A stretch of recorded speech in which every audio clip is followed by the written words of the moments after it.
राज्यात सर्वाधिक मताधिक्याने निवडून आलेले सातारचे शिवेंद्रराजे भोसले व कालच मंत्रिमंडळात महत्त्वाचं खातं मिळालेले शिवेंद्रराजे भोसले यांचं सातारा जिल्ह्याच्या हद्दीवर जोरदार स्वागताची तयारी या ठिकाणी कार्यकर्त्यांनी केलेली आहे।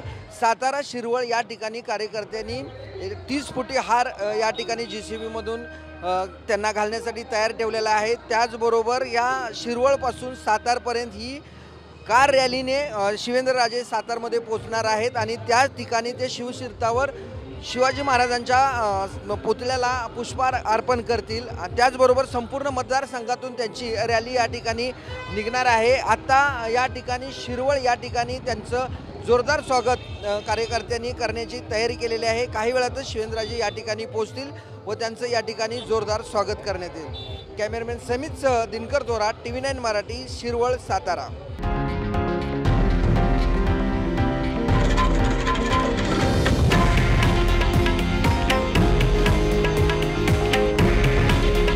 हे आहे देशातील नंबर 1 न्यूज नेटवर्क आणि आपण पाहत आहात TV9 मराठी। काळजी तुमची, हित महाराष्ट्राचं।